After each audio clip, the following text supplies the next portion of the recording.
This RealAg Radio podcast is brought to you by the Authority brand family of herbicides from FMC. With 3 proven herbicide options, growers can choose extended pre-seed or pre-emergent weed control designed to fit different weed spectrums, cropping plans, and spring workloads. Talk to your local retailer to learn more. It's time for RealAg Radio on Rural Radio Channel 147 on Sirius XM.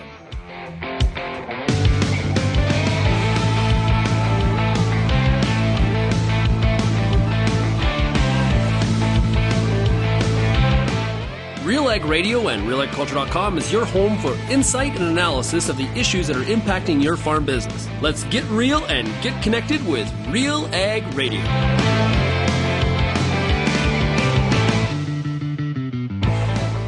Hello, everyone, and welcome to RealAg Radio here on Rural Radio, Channel 147, Sirius XM.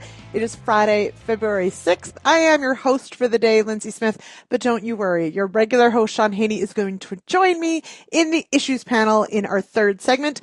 Also joining me will be Kelvin Heppner, also of RealAgriculture, and Tyler McCann, Managing Director of CAPI.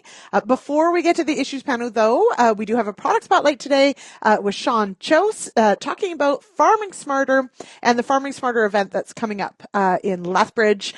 Lots to learn at these events, so check that out right after the break. We've got such a laundry list of issues to get through. Shaun was at CattleCon, of course, this week, also in Cambridge. We'll probably mention some of the CFSI numbers, but we've got plenty to unpack on the policy and political front. Trade as well will feature prominently. And I've got some questions about, of course, these cuts to AAFC and what, as an industry, as a country, what's the plan? What are we doing going forward? So I can't wait to get the thoughts from our panel on that one. And of course, today is opening ceremonies day for the Winter Olympics. I hope to squeak in a question about some winter sport as well. And as always, of course, if you've got your feedback or if you want to vote on your favorite Winter Olympic sport to watch, it's nothing but the hard-hitting news here. Right? With Real Agriculture? Okay.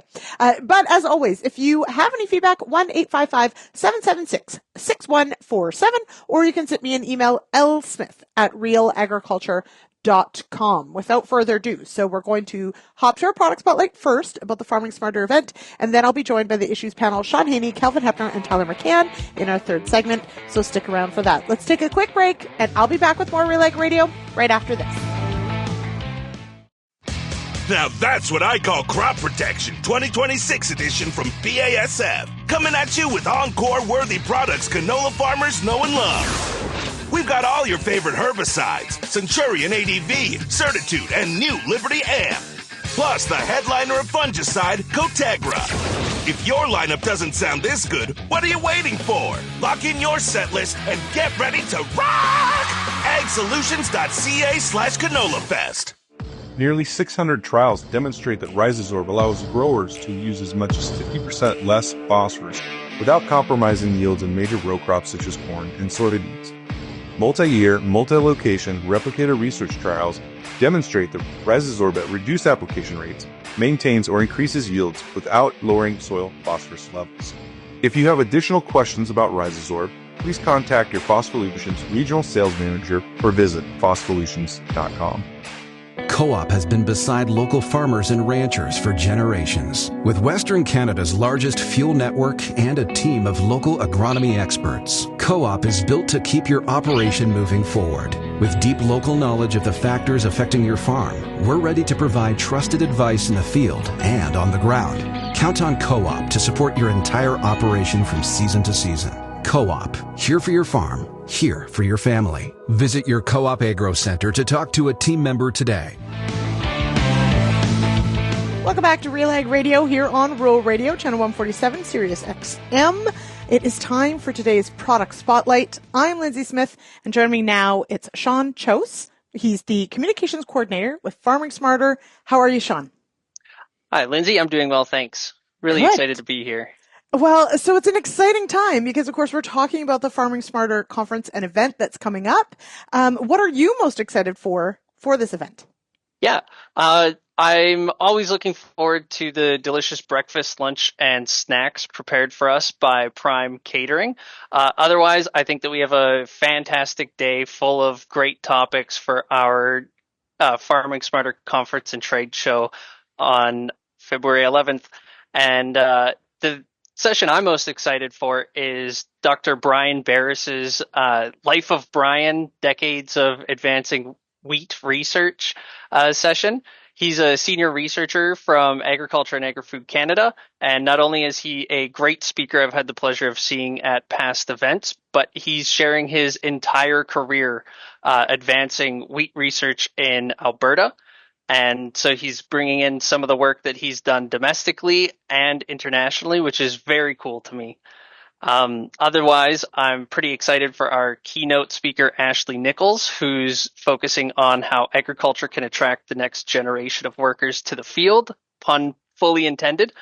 And keeping up with kind of timely news, we have some exciting discussion about the state of the agriculture industry in Alberta and in Canada, as well as the opportunities to fully harness Ag's innovation system from BioEnterprise Canada's Michael McGee and Farming Smarter's own Ken Coles, along with a pretty cool announcement of how Farming Smarter will do just that this year.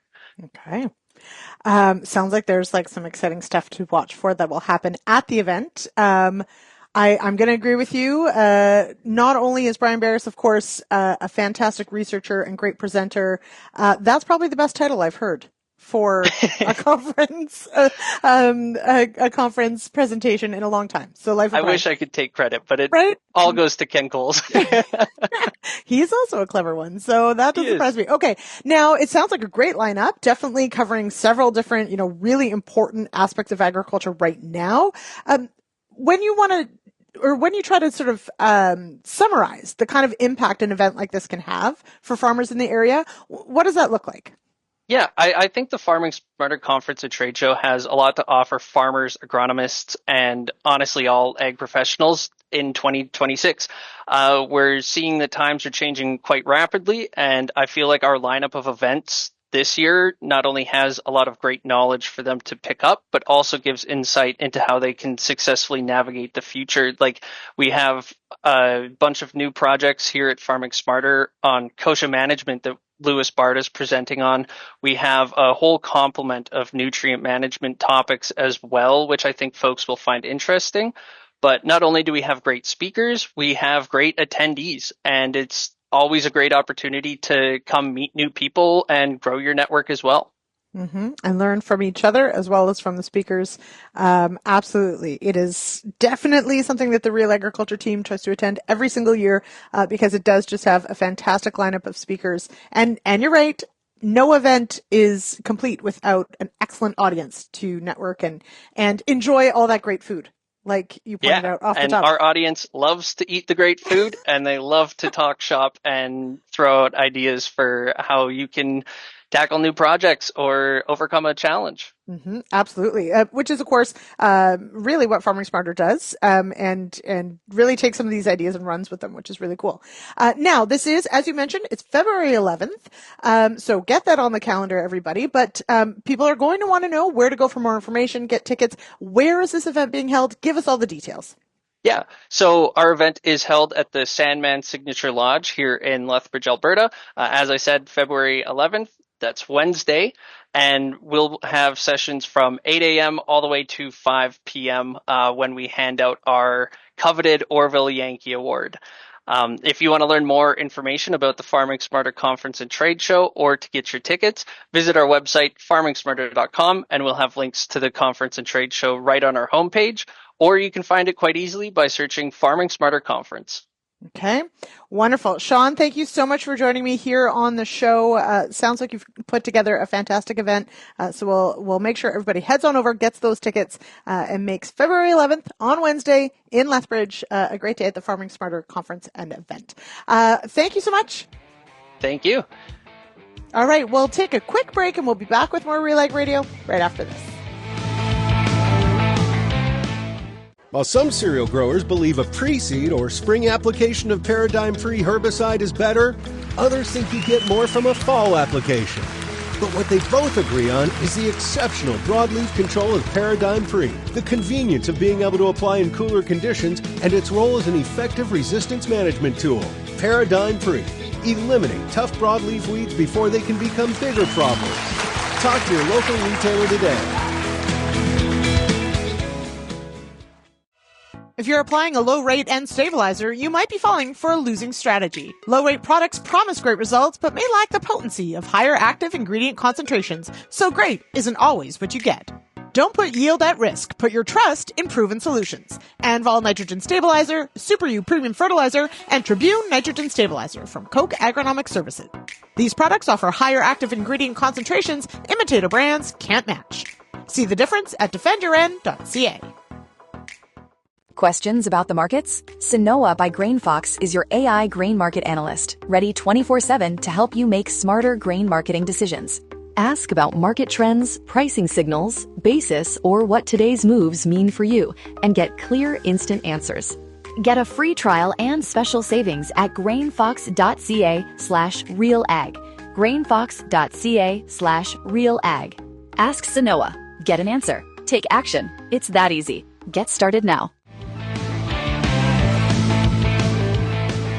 Welcome back to RealAg Radio here on Rural Radio, Channel 147, Sirius XM. I am your host for this Friday, Lyndsey Smith. This segment brought to you by CDC Evident Durum from Alliance Seed. It's the clear choice for plant 2026. It delivers high grain yield, strong disease resistance, and excellent end-use suitability. With CDC Evident, you'll set a new standard for durum performance. Learn more at allianceseed.com or call 1-877-270-2890. Well, it is time for the issues panel. Let's bring him in, shall we? We've got a very special guest on the panel today. That's right. We've got Shaun Haney, we've got Kelvin Heppner, and we've got Tyler McCann. So that means that Shaun Haney and Tyler McCann can argue this entire show because I am here to moderate. Carol, you just try to get a word in, Kelvin. Yeah, exactly. There you go. So actually, Kelvin, I will start with you. How has the week gone? What has kept you busy? And because we've got a lot to unpack on this issues panel. Well, I've definitely tried to keep up with all the different news stories that have been developing here. It seems like we're in the middle of news. The news cycle is spinning real quick these days.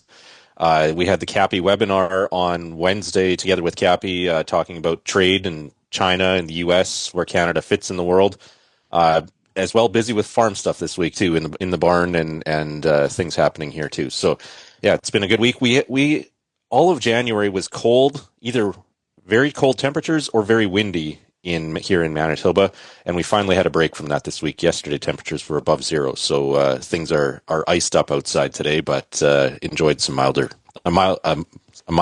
stretch to the weather this week. So I usually really get down on February. I feel like January was so terrible that February is going to be my new best friend, and so that's what I'm going with. But I will tell you, Kelvin, no plus temps here yet in Ottawa. Haven't had for weeks and weeks and weeks. It is cold. It was a beautiful day for pressure washing outside. Yeah, there you go, pressure washing. Now, okay, Shaun, hang on. As a guest, you're supposed to wait till I bring you in. Sorry. So we'll bring in Shaun Haney, founder of RealAgriculture, host of RealAg Radio, joining us from somewhere in the U.S. You were very busy this week. You were all over the place. Where are you now, but where have you been? I'm in Tulsa, Oklahoma. Oh. Very nice. So just outside of Oklahoma City, here for opening weekend of Div 2 baseball. So the University of Mary Marauders are at Rogers State here in Tulsa. And first weekend on the non-conference schedule. Looking forward to it. My oldest son's senior year. So this is it. This is the farewell tour, as he likes to put it. And so we're here for this weekend. But this week I was in Cambridge, Ontario with CCAN. They had a soybean dealer event. It was great. I think this is like the 5th or 6th year I've spoken to this group. We had a lot of fun, broke down some of the issues that we also talk about here. And then ran to Daryl Bricker, which we played on the show earlier this week, the CEO of Ipsos. He had some really interesting things to say. And then I spent a couple days in Nashville, Tennessee at CattleCon, which is the NCBA cattle convention that happens every year. We were at the relatively new downtown convention center, the Music City Center, right beside the Country Music Hall of Fame. What a location. That is the place for a conference right downtown, right there off about 2 streets off Broadway. So you got a challenge to kind of keep everybody there and not lose them to Broadway. But what a time to be in the cattle business. I'm sure we'll get into some of that. Mm-hmm. Yep. And I did see, I think, record attendance this year, which 9,300 people. Yeah, not surprising, I suppose, given exactly that, what the cattle industry is booming right now, and of course, great location to host it as well. Tyler McCann was also on the road. Less exciting locales, I heard.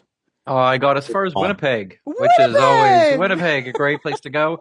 I think I did the pleasure opportunity of going to the Keystone Ag Producers annual meeting, talking to some farmers here and about kind of what's keeping Manitoba agriculture going. I know we always get Kelvin's perspective on that, but sometimes it's good to hear the real truth and not just Kelvin's view of the truth. So thought that was good. Appreciated Keystone having me out to talk about drainage and digital agriculture issues. Okay. To be fair, I had a drink. I'm not going to say his name, but I had drinks with a listener. I was at CattleCon in Nashville, him and his wife on Wednesday night, and he is from Manitoba, and he said we're talking about him maybe coming on the issues panel, and he said I don't know if I want to. Kelvin Heppner is way too smart. So Kelvin, your reputation. It's true. I'll tell you this rancher is also way too nice, way too kind. But Shaun, you do cue him up, Shaun, because Shaun has to go with the near the truth, and then Kelvin has to correct him all the time. So then it makes Kelvin look very smart. Yeah, we got a pretty good shtick going here. Yeah, there you go. Okay, so thank you for that. This does, of course, bring in a lot of perspectives for things going on this week, but I do want to back up just slightly. Kelvin, I'll start with you. When we recorded last week, Poilievre's leadership review was not quite done. Happened late Friday night. A whopping approval rating, and it's made for an interesting week as well on Parliament Hill. Your thoughts, though, on Poilievre's approval rating? I don't think it came as a surprise. Tyler would have the actual number. What was it? 88%? 87? It was 87 and change. Yeah. Yeah. So I don't think that was a real surprise. The bar was pretty high in terms of what he had to get. And I think he received that, and partly because of who was in the room at the meeting in Alberta. And I think there were some questions asked about why Poilievre didn't cover certain topics in his speech. And I think that was part of the reason. His speech was aimed at members of the party, not at Canadians in general. So for those looking for more of a direct challenge to Trump and that type of thing, it wasn't the audience for that, because even if it was only 10% of the room that would have been not happy with those comments, 10% fewer votes would have been a significant dent in that 87.5% or whatever it was. So, yeah, I don't think there was any real surprise. It's interesting to see what his next moves will be, and I'm not sure we saw a whole lot of direction this week. And we saw, of course, many conservative people from the conservative sphere in Ottawa this week for Harper Palooza, the 20th anniversary of Stephen Harper's victory in 2006, and also the unveiling of his official portrait, which was a big deal. And I'm sure Tyler has had lots of friends and people in town this week too for that moment of recollection. And I think in general, there you go. Look, he's got a copy. Wow. A print of the portrait, not the actual portrait, everybody, but Tyler's got a print of it. My take home from this week, though, was remember how politics was different 20 years ago, how much less partisan. And it was good to see some of that this week too, with longtime rivals from the Liberal Party recognizing Harper and expressing appreciation for him and that type of thing. So good to have those moments of reflection where we can still set aside some differences. But at the time, didn't we think of Harper as pretty partisan? I think not partisan relative to today, but people at the time of Harper were like, remember when politics weren't part of, like, we're always kind of checking backwards and being romantic about what. But that's where reflection can be good for that, for like reminding people of the greater purpose here, kind of thing. Mm-hmm. Tyler? Not that I want to pile up on Kelvin and agree with Shaun, but I got to agree with Shaun and disagree with Kelvin. I think there's a big difference between partisanship and divisiveness, right? Politics has always been partisanship.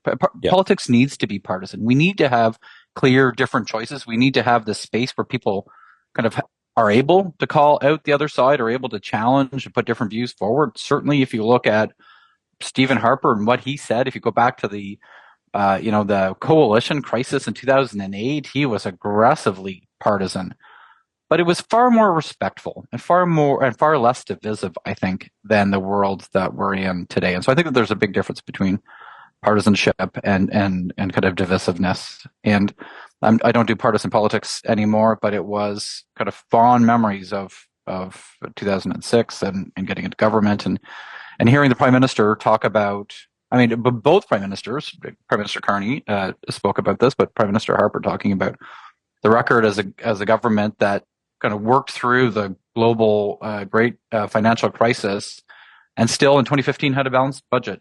And man, missed those days. Mm-hmm. Oh, what was that like? A balanced budget. You don't remember? Anyway, I remember. Well, the fiscal hawk is an entirely extinct species, so that's not even possible anymore. Okay, at least at the political leadership level, yes. Yes, exactly. I don't think at the voter level, Sean. Yeah, not the country as a whole. Now, okay, one of the things Harper said, and Sean, I'll go to you on this before we move on, but in light of our relationship with the U.S., in light of U.S. President Donald Trump, he said, it's not about how we feel, it's what are we going to do about it. And that to me was one of the stark differences and granted, I mean, he's years out of politics. He can, and we're looking, to Harper often these days, I think, for some guidance. But to me, it was that sentence of, it's about action, not so much how we feel. I think that would be, we could use a healthy dose of that these days, Sean. Yeah. I've been a big proponent. I think that's one of the big challenges here in this USMCA review, CUSMA review, is for Canadians to dial back the hurt feelings. This is going to be a really, really rough road, and really have your eye on the prize. When I hear Harper say that, I think of Goldie Hyder, what he said to you, Lyndsey, in terms of this. It's the USMCA plus. We can work on trade diversification. And you look at some of the oil export numbers that we're definitely working on that as an example. We can diversify trade and work on other markets, but it cannot be also to the cost of what we have from a U.S. market perspective. And so I think that what he said there is very much in line with what we've been hearing from Goldie Hyder. Mm-hmm. The reciprocal tariffs, though, Harper was adamant that Canada needs to reciprocate tariffs that the U.S. puts on Canada. So that's an interesting approach and something that I'm curious whether the Poilievre. And there was also some talk, or Harper also alluded to, that conservatives and liberals need to set aside their differences and work together on international issues. And that's something that I think we're waiting to see whether the Poilievre camp does that coming out of the leadership review as well. Yeah, Mr. Harper I just think Poilievre's cornered on the U.S. Like he has no room to breathe, because anytime he talks about the U.S. from a different perspective of Carney, he just gets slammed in terms of like he's Trump Jr. and he's like Trump 2. He's the Canadian version of Trump, which I think a lot of times is very unfair. So I just think Paul, and he didn't really talk about all that in his speech, and I think rightly so, because he is so politically cornered from a lot of it is the media for sure. So I don't think he has a lot of room to breathe. I disagree. Just quickly, Lyndsey, to say I think Stephen Harper shows the approach that Pierre Poilievre could take if Pierre Poilievre wanted to take a different approach. Stephen Harper's been clear-eyed, principled, conservative approach to how we engage with the United States and how we engage with the world. There's an alternative out there if Pierre Poilievre wanted to say something different. He just has more gravitas. He has more brand. He has room to do that. I just don't think Poilievre has that political brand, Tyler, to be like, if he says those same things, it's not the same reaction from people. So, and we did see Poilievre meet with Carney this week. Speaking of, some of this work together, et cetera.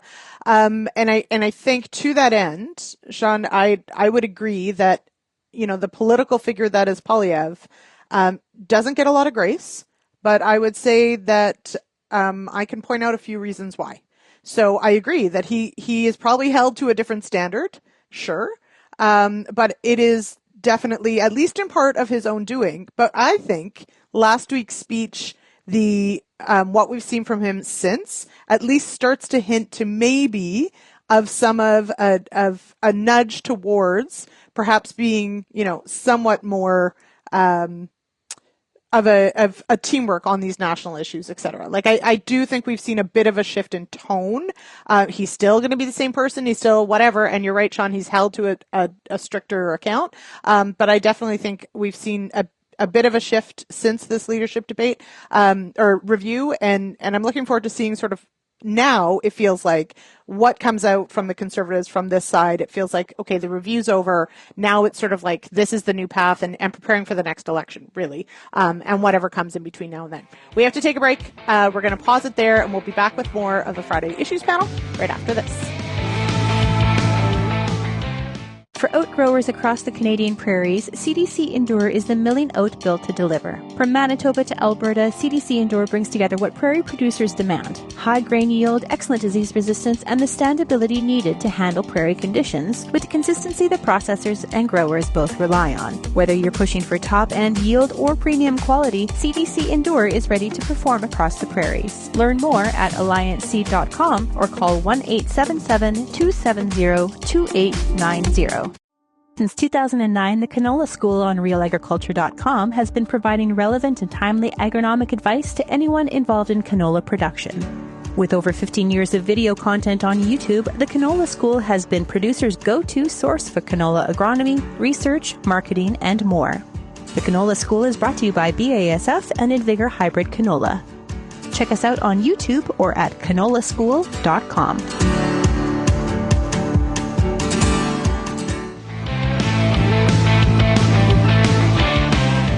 Welcome back to RealAg Radio here on Rural Radio, Channel 147, Sirius XM. It is Friday. I am your host, Lyndsey Smith.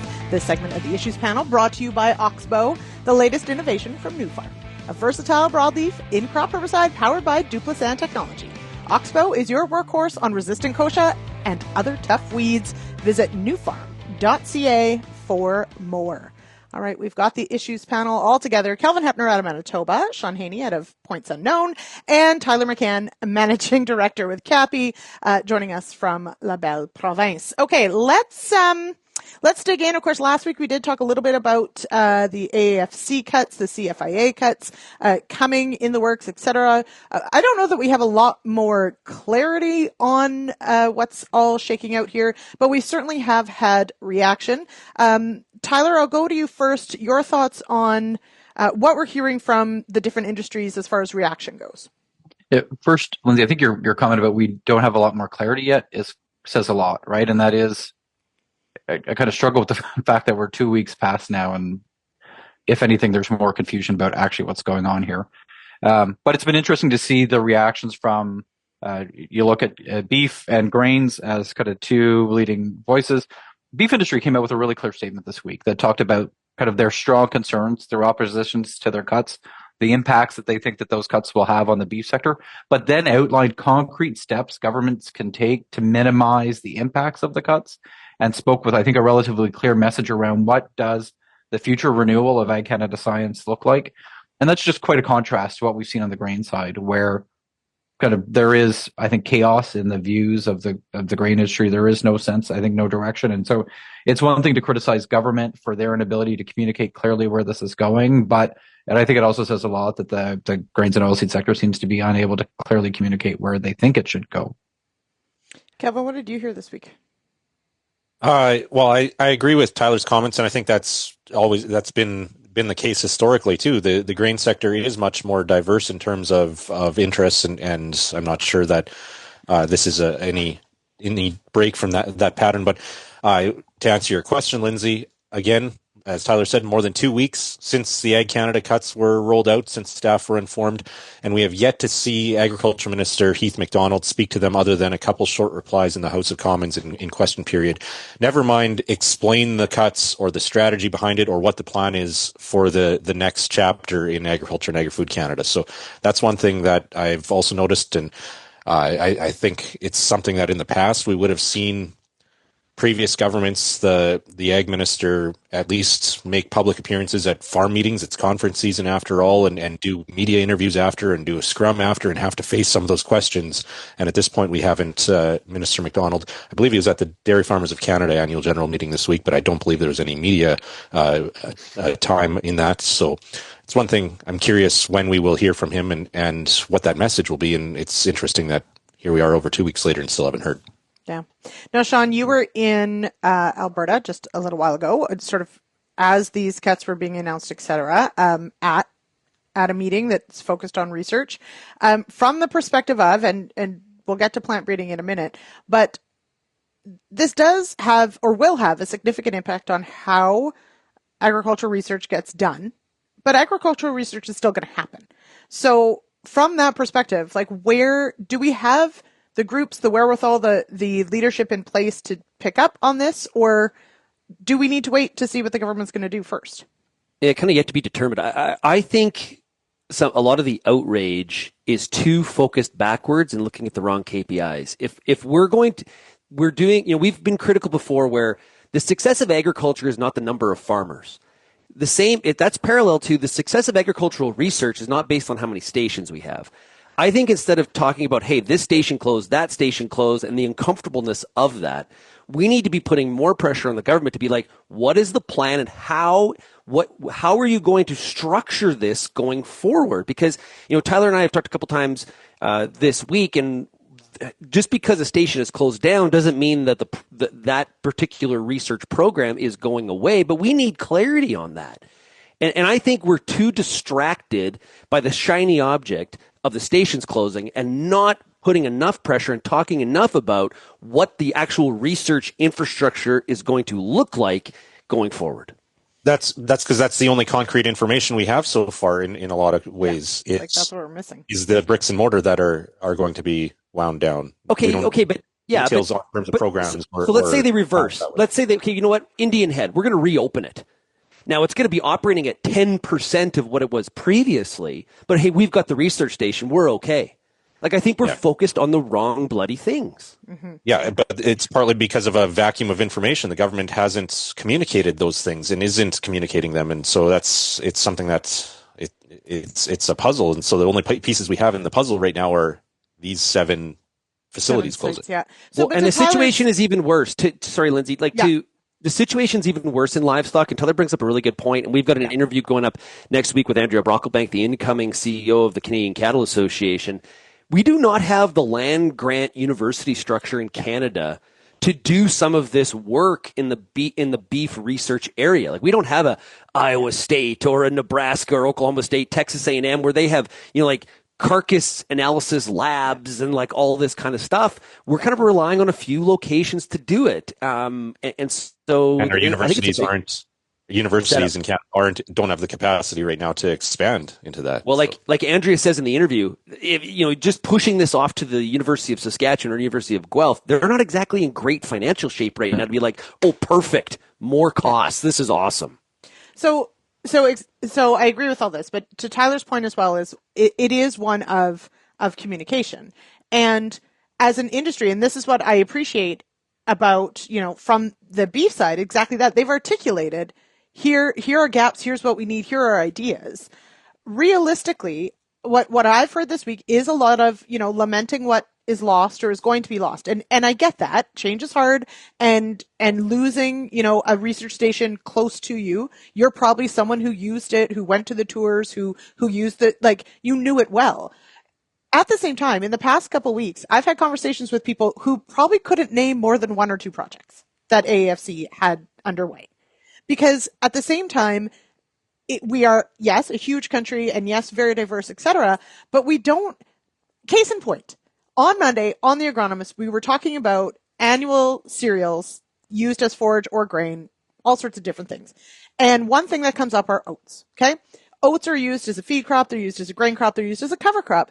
Oats, common oats, very susceptible to crown rust, leaf rust, all sorts of rusts. We have a brilliant oat breeding program in Ottawa that pumps out resistant oat varieties. I never hear anyone talking about them. Like, we have valuable stuff that we don't, as Canadians, even recognize or use or sing the praises of, whatever. And then we're going to lament that we lose bricks and mortar research stations. Like, as an industry, from the crop side, from the farming side, we also have to tell our government what we value. Tell them, use the products that are actually put out, use the research that comes out. And we're not clearly articulating, here's what we need or need to use. And exactly that, identify those gaps. Tyler, go ahead. It's not just communications, though, Lyndsey, and I know I don't think this is Kelvin's intent, but like, some of the blame's on government, but there's a long-term R&D issue in agriculture in Canada. And I think grains and oilseeds, the sector, farm leaders, industry leaders, bear some of the responsibility for the situation. that we're in. One of the statements in the beef statement is that the beef industry has increased their R&D investments 600% in the last decade. I haven't had a chance to do the math, but I'm going to go out on a limb, because I think my numbers are going to be proved right, that not only has the grain industry not increased their investment 600%, I bet the grain industry investment hasn't even kept pace with increases in grain prices over the last decade, right? Like, there should be a story where the industry is investing. And not only are they not investing, we see ongoing pressure around pulling money out. We see pressure of checkoffs and kind of the fight over how that money is being spent. And you can say that the grain industry is divided. But if you look at the Australian example, right, where they've got a system where through their Grains Development Corporation, they are developing sector-wide plans. If you look at if Canadian farmers invested the same as Australian farmers did, there would be hundreds of millions of dollars more in grain research in Canada than there is today. So government is absolutely part of the problem. Government has been too isolated in their research approach for decades. They haven't done the communication, they haven't done the engagement, they haven't embraced partnerships. But this isn't just a government problem. And I think that we also lose sight of the big picture if we think that this is just about Ag Canada closing research sites. This is about a sector that hasn't valued R&D and innovation and hasn't invested and hasn't showed leadership itself. Sounds like an opinion column and or research paper that Tyler's going to write and we're going to publish on RealAgriculture.com. Shaun, I do want to, on that point, because I think in some ways, so we recognize the government holds some responsibility. There's industry, individual responsibility. There's also, and this is something, Shaun, that you talk about a lot, is we have to be a market and an avenue that companies want to come invest in. And so are we attractive enough to those companies if we can't go get those other things right? Well, and one of the concerns I have here is in terms of trying to attract not just, you think about commercial activity and, from an innovation file perspective, that's a whole challenge, and there's barriers from a Canadian perspective on that.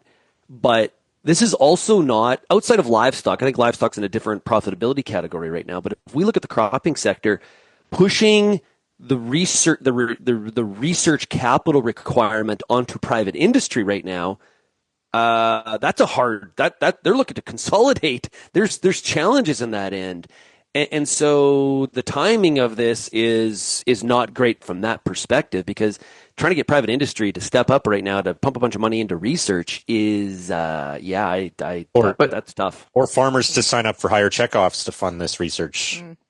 Yeah, part of the problem is it's too late, right? Like, this is something that, again, I guess this is the point I was trying to make earlier. We've been through 10 really good years on grain farms across the country, right? The time to increase that investment is not when margins are tight. There have been opportunities to spend more, to invest more, and to be supportive, and they've chosen not to, despite the fact that we know the long-term benefit of increasing productivity, of driving up agronomic benefits, that the corresponding ongoing benefit of the outcomes of R&D investments when they're done right, drive farm profitability, right? That is part of the solution to, yes, we're in tough times now, but the times would be less tough if we had a better R&D system delivering better outcomes, and that requires better public and private investments. Let's assume your research investment increase is correct in the livestock sector. That's happened over some brutal. Financial times in the ranching sector.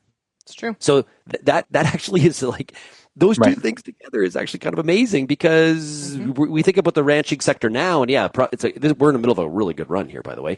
The fact that those investments were made during tougher times, pretty interesting. And I think it speaks to, the beef industry's had to get its stuff together, right?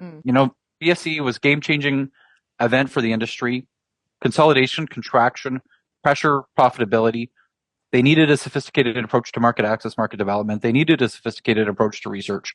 They've done that. They've come together. If you look at the strategy that the Canadian beef industry has as a value chain, there is very little similar to the grain sector. And I do wonder if that is, they haven't had the luxury of coasting the way that the grain sector has in Canada, where you could be a bulk exporter of bulk commodities and be relatively profitable. And we'll see how much that's changed, and whether or not the current conditions are enough to make people act differently. Okay, let's leave it there for a moment, though I have more questions on this one. But we're going to take a quick break, and we'll be back with more RealAg Radio right after. Time to get excited about your fields again thanks to Excite Bio Yield Plus. It's a phosphate-solubilizing ag biological that works on oilseeds, cereals, and legumes. For 15 years, we've been helping farmers achieve healthier plants and higher yields with our premium liquid inoculants. For more information on Excite Bio Yield Plus or one of our other premium products, call 1-855-948-3246 or visit excitebio.ca. That's XITEBIO.ca. At Excite Bio, inoculants and ag biologicals, it's all we do. Whether you're running a farm operation, in a career within an organization, starting your own business, looking for your dream job, operating a company in ag or food, or want to hone your overall life skills, this conference is for you. Celebrating over 10 years of bringing women in ag and food together, join the Advancing Women Conference in Calgary on March 8th, 9th, and 10th. Visit advancingwomenconference.ca for more information and to register.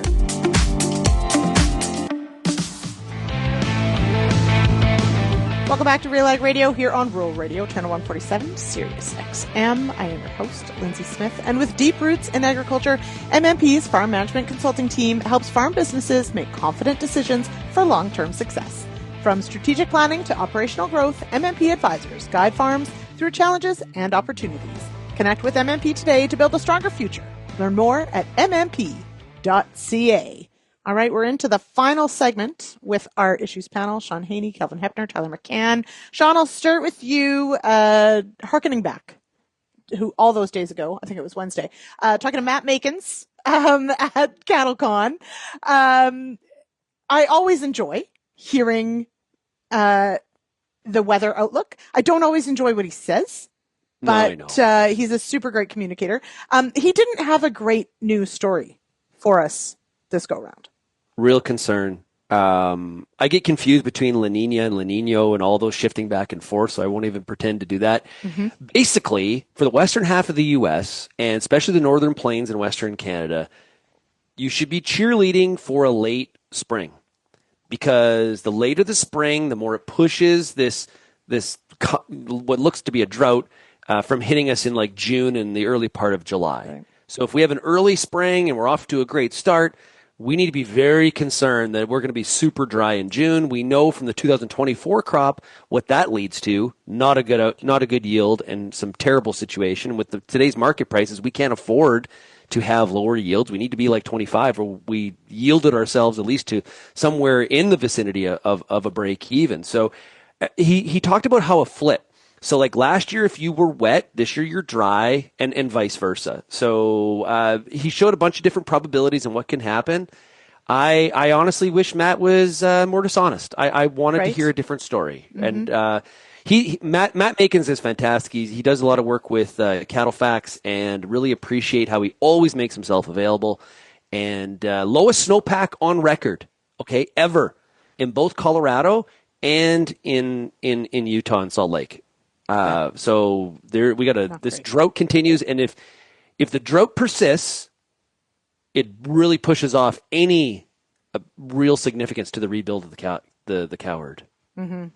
And certainly we're seeing, some areas of the prairies that have decent snow cover, so that's good news. Exactly that. If we have, sort of a later spring, maybe that holds it off. But then there's other areas that, are really have almost none and have been unseasonably warm. So I don't know if I did see Brian Barris was potentially putting in his ultra early seeding trials that I don't think that program's going to continue. But anyway, Kelvin, you might want to correct me on that one, but that might be one of the ones that goes. But it's been that warm in southern Alberta. So, yes. Okay. One of the other things, I did want to touch on this week, there's quite a few news things that we haven't hit on.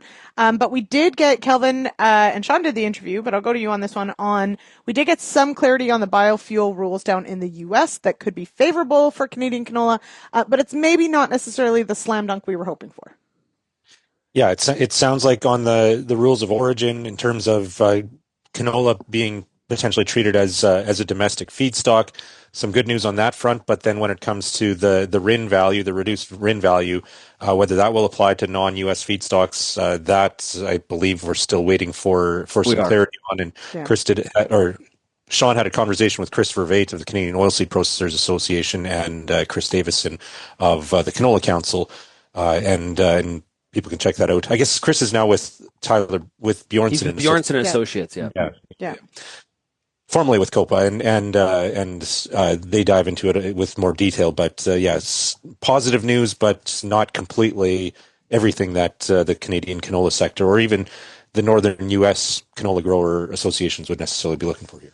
Yeah. Shaun, like the 45Z is important, but is the RIN, and please don't bore us with all the details of what the RIN values are, because it's very complicated, but it is important. Like the way this goes on the RIN values could be even more impactful, right? Yeah. And I've been trying to get somebody to tell me the analysis. If we do face a 50% RIN haircut here in compared to U.S. feedstock, what is the impact from a demand perspective? Right. And I think there's sort of a real cloud of opaqueness there. Nobody really knows. Okay. Obviously, Canada and the small refiners in the U.S., they don't want a RIN haircut. Now, there is, of course, pressure on Congress for there to be a RIN haircut. It is a big win this week. The fact that Canada and Mexico feedstock are going to be considered, Fortress North America as a domestic feedstock in this regard to qualify for the credit. Again, remember how much time we have spent talking about canola tariffs and China and all these kinds of things, and we can't afford to lose this market. Again, I'll remind everybody, the U.S. is the largest market for canola coming out of Canada.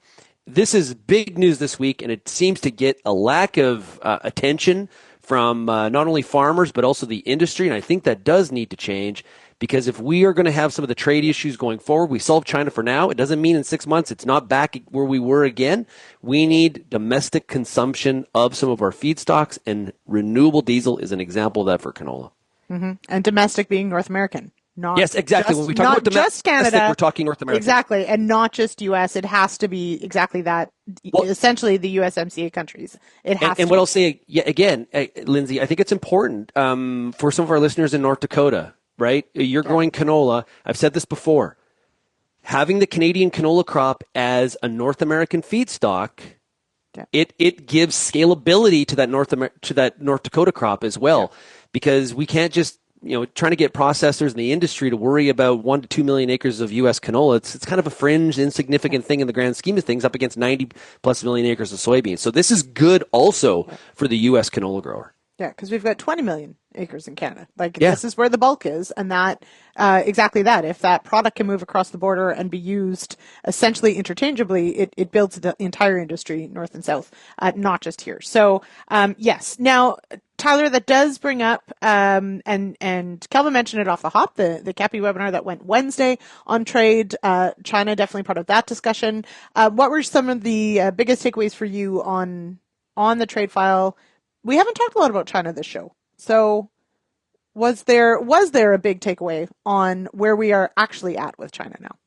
So Kelvin may have some different thoughts on that. I mean, I think my big takeaway from all of it was that the world is changing, and we don't know really what the change is to yet. That people are still navigating it. That there is a potential in China, but Canada needs to do a better job doubling down. We talked about industry investments earlier in R&D, but one of the themes across several of the panelists yesterday was that industry also needs to put boots on the ground and invest in that long-term relationship building and market development work inside China, and that Canada is not doing the same as others.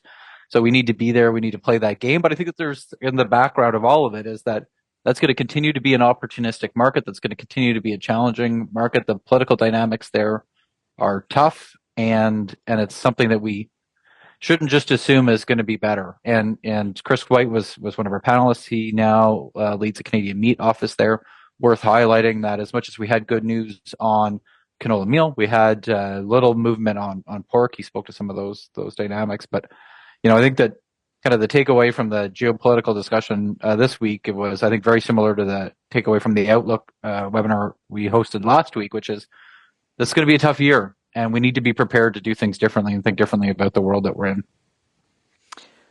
Kelvin, your thoughts? Yeah, I think a lot of this all ties together. And whether we're talking about U.S. biofuel policy and the significance for the Canadian canola market or Chinese exports for Canadian agricultural commodities, Carlo Dade from the University of Calgary, and a guest we've had here on RealAg Radio quite often in the past, repeatedly made the point that trade and the cost of business is going up.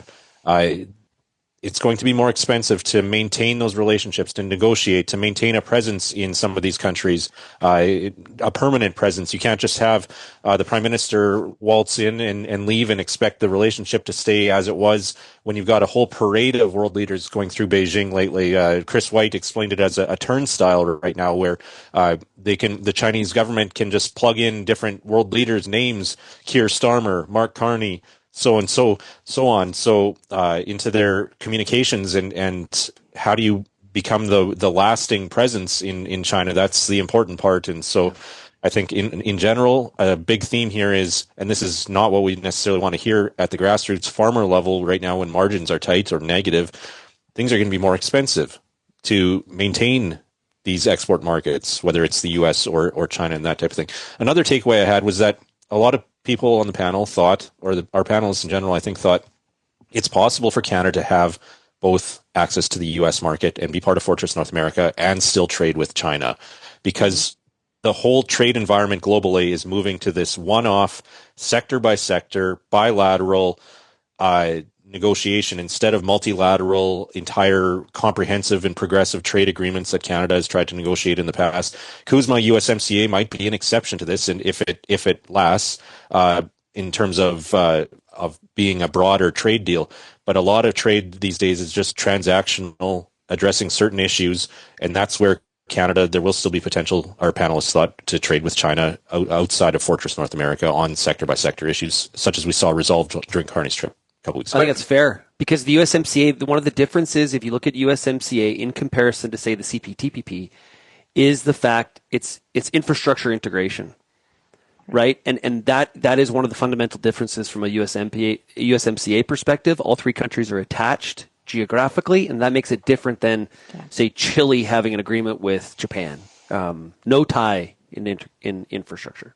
But I think it's worth, Lyndsey, just highlighting that may be true, that we will have access to China and the United States both, but that access is going to be very different than it would have been 5 years ago, talking in that context, right? Like, it is a different less world. efficient, more costly to maintain that. Exactly. Can I just go back to the people on the ground for a second? Yes, absolutely. I think this is a mind shift for Canada. And we compare ourselves. I would love to see some of the data in terms of comparing the feet on the ground in some of these markets that we deem to be important for us. And I think we do need to have a bit of a shift, maybe a little bit hyperbolic, but my perception has always been Canada just assumes that everybody likes us and we're really, really nice and we apologize for everything. And you've heard my thing before about how we just show up with a bottle of maple syrup and say, hey, here's some pictures of Banff. We're here to do some business because you like us.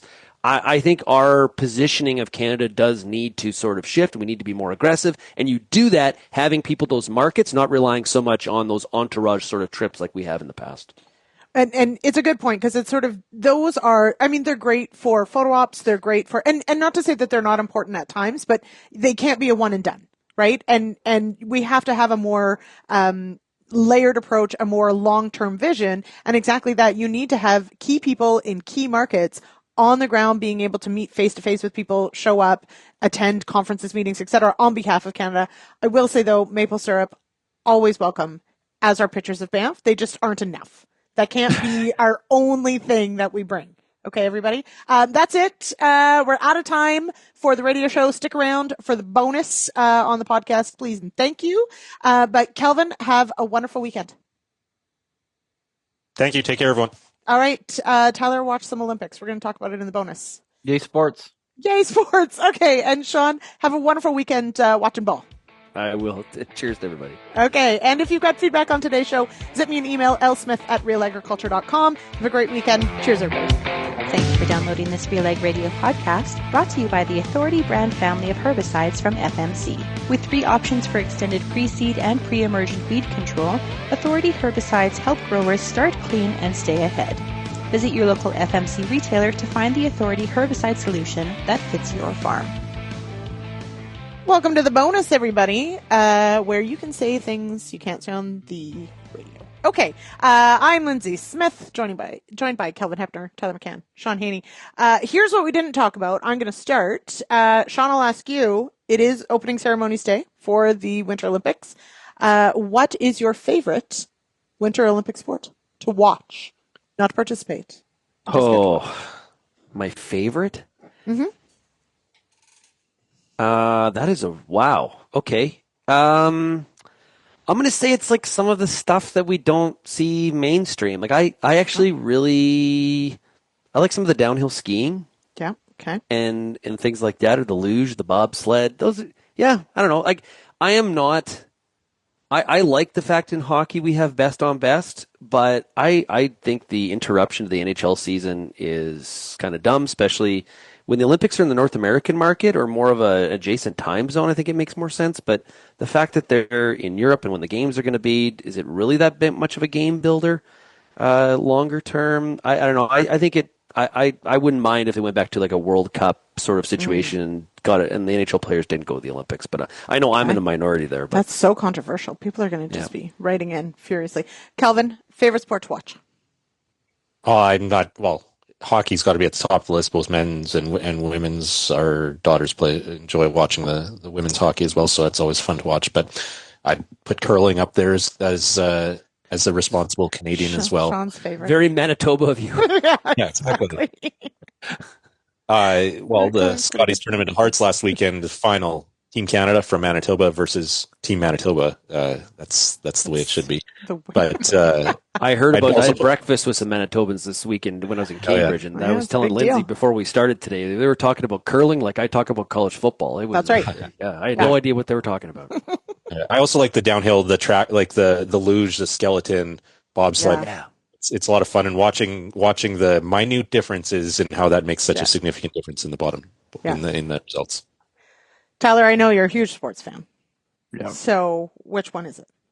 I mean, to watch, and I'm not going to watch a lot of it, but I will watch some highlights of some skiers going downhill fast, because I think that is pretty impressive. And you always hope that nobody gets hurt, but the odd crash can be kind of fun to watch too, as long as everybody's safe. Don't want anybody to get hurt, but they are pretty spectacular. Lyndsey Vonn is racing on one knee, right? Yeah, crazy. 43 years old. I forget. Yeah, she's so young. Okay. Anyway, it's amazing. She retired. I know. She's on a partial. She tore her knee days ago. Yeah. Partially reconstructive surgery on her knee. Yeah. She's in a training run today. Yeah, it's crazy. Great. It's fantastic. Way to go. A great name, spelled wrong. That's fine. Okay. There were several news stories we didn't get to. Shaun, what did we not talk about in the show that you wanted to touch on? I have two. I'll go to this one first. One of the things we saw this week at CattleCon was, I think the big question, I've got an interview with Kevin Good from CattleFacts that'll go up next week about this, is there longevity to this run in the beef market? I think it's one of the because that question is so heavy, it is also one of the things that is preventing us from rebuilding supply because of where we are in historical context in terms of pricing. But one of the things we did see was we saw Secretary Kennedy, Human Health and Services Secretary, that was in Nashville. I missed it. I had to leave on a flight. But I did talk to Colin Woodall, CEO of NCBA, about Secretary Kennedy. And the beef industry is an example of a group that's very happy. He has flipped that food pyramid, pushing protein consumption. That's been good for the beef industry for sure. Consumers really stepped up. Dairy industry also very supportive. Now, if you went to Commodity Classic, you talked to soybeans, corn, and wheat, they would have a different view of Secretary Kennedy. So we kind of have these diversion of opinion on him amongst the farm groups, but he would have got a pretty good reception because of the push for not only protein consumption, but the use of beef tallow. And all of that is using parts of the carcass and increasing the value of it. Not the beef tongue, though. Okay, Tyler. So that was actually we had. Okay, so to that point, we were talking about beef tongue, and Kent Backus from NCBA said he's like, I'm in a minority here. He's like, I love a good beef tongue. Mm-hmm. I distinctly remember as a kid, my mom got all into the nose to tail thing, and we had our own livestock and we butchered the cow, and I remember the tongue being in the freezer and being like, we're going to make beef tongue soup. And I probably ran away. at that point. And which is terrible because apparently it's great, but something that can lick you back, you shouldn't be eating. Anyway, okay. When we were kids, we would go to the grocery store and we would like play with it. Hit it and it would yeah, we loved doing that. It's the texture. Okay. Tyler, what did we not talk about on today's show?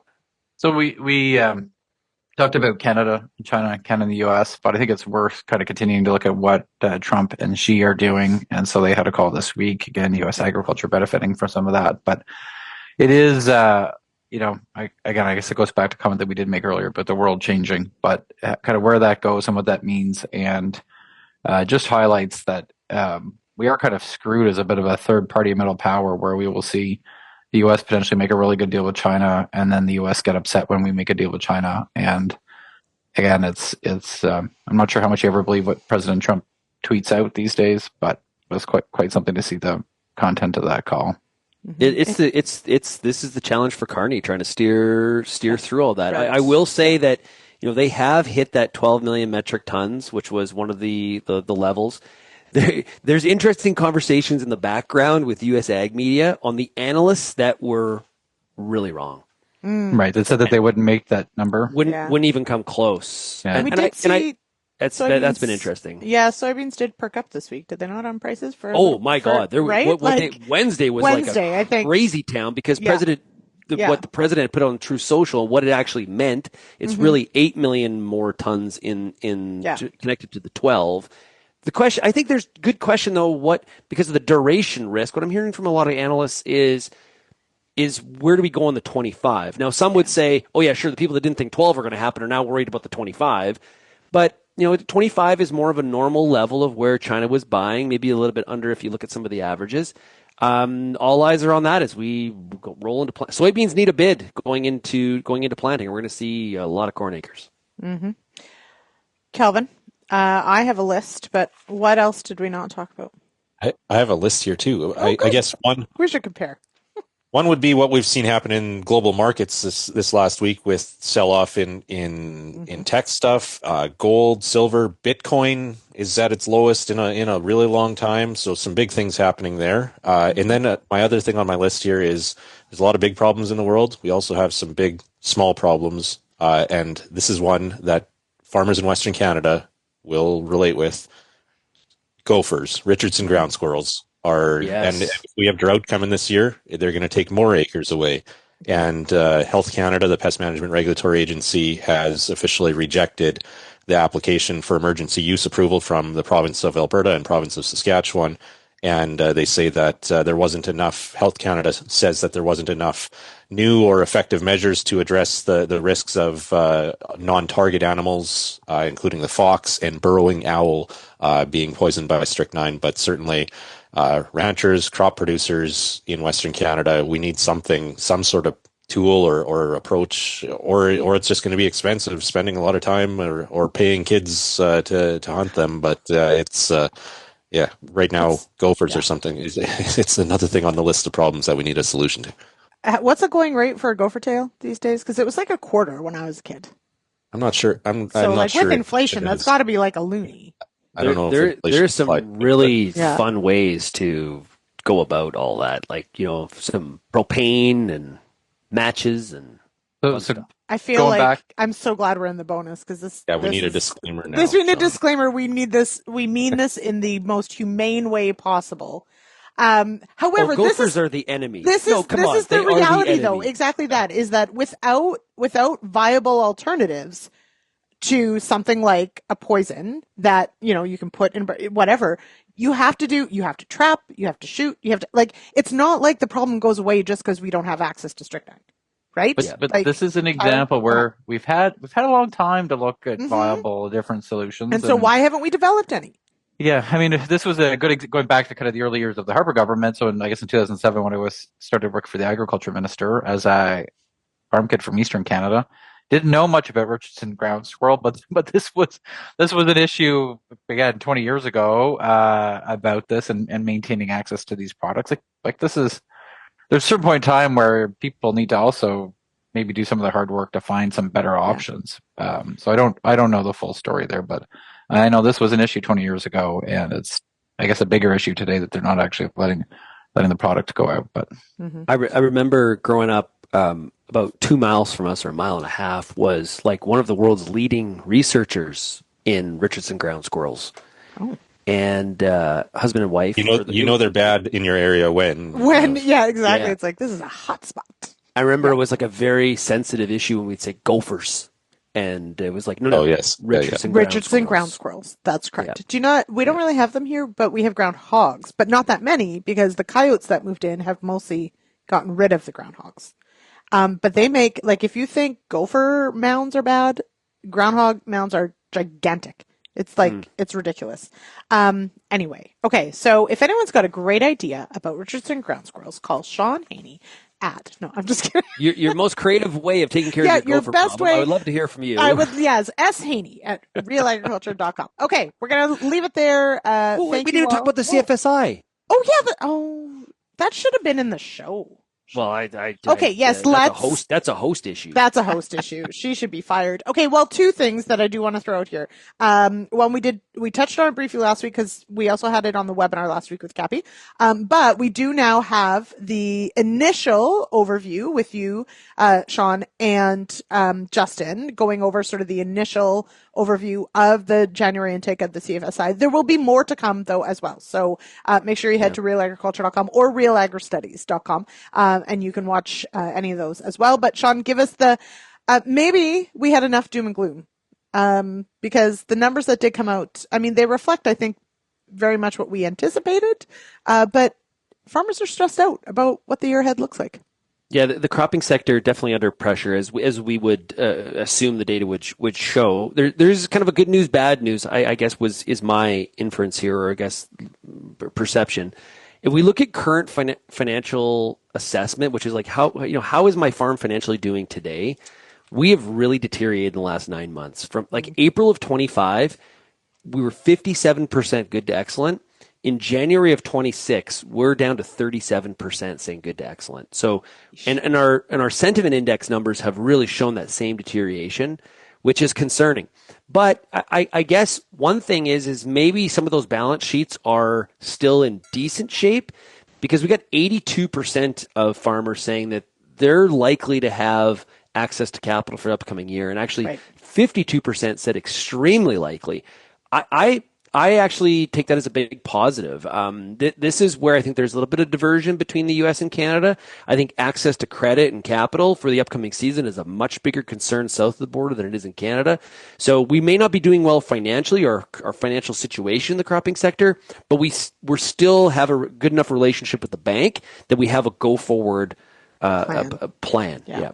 But Shaun, how much of that speaks to kind of this cultural issue in agriculture where we think a lot about kind of the bad year that we might have this year without recognizing that actually we've had 10 good years to date and that should have built up that capital and that should, as like a farm manager, given you kind of some of that reserve that you need to get through a bad year or two. Like businesses should be able to plan for a bad year, and probably the situation that we're in now is almost like the best example of that, right? We've had a good run. Hopefully have a year or two, kind of things will reset, things will take off again, hopefully. Heaven only knows. But like that should not be that exceptional of a situation if you look at what's happened in Canada. And so having some reserves that's not a bad thing. Like, it's pretty easy to normalize a good year, though, and think this is how it's always going to be going forward, though. Especially and adjust expenses accordingly. Yeah, it's one of the issues in the cattle sector why I think people are cautious because they don't know if they don't have that full confidence. There's like longevity to this fundamental crunch that has caused beef prices to be so strong. So they don't want to do exactly that, Kelvin, get complacent, get crazy with their spending and capital and expansion. And hey, the good days are going to be here for a while and then be caught on the other side of it.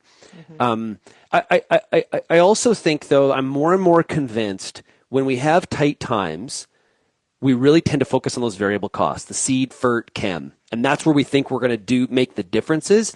But in talking to just so many stakeholders on the financial side, more and more convinced it comes down to the management of those fixed costs, labor and equipment being the two biggest ones. And how you manage that maybe separates you from your neighbor.